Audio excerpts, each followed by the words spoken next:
మా అమ్మాయికి పుట్టే పిల్లవాడికి రాజ్యాధికారాన్ని ఇవ్వడానికి నీవు మీ తండ్రి సమ్మతించేటట్లయితే ఈ వివాహానికి నేను అంగీకరిస్తాను అన్నాడు.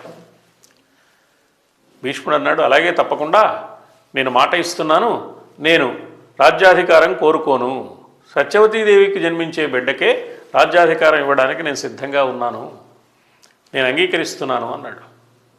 దాశరాజు అక్కడితో ఊరుకోలేదు. నువ్వు అంగీకరిస్తున్నావు బాగానే ఉందయ్యా, రేపు నీకు సంతానం కలుగుతారు, వాళ్ళు ధర్మం ప్రకారం రాజ్య విధానం ప్రకారం చట్టం ప్రకారం మాది కదా అధికారం, మేము ఈ సింహాసనాన్ని పరిపాలించాలి కానీ ఈ సత్యవతీదేవి కూతురు ఎవరు పరిపాలించడానికి అడ్డుపడతారు కదా, అప్పుడు నువ్వు ఈ రాజ్యాధికారాన్ని వదులుకున్నంత మాత్రాన ప్రయోజనం ఉంది, తరువాతి తరంలో రాజ్యాధికారం నా సత్యవతి సంతానానికి లేకుండా పోతుంది కదా అని ఒక చిన్న సందేహాన్ని వ్యక్తం చేశాడు.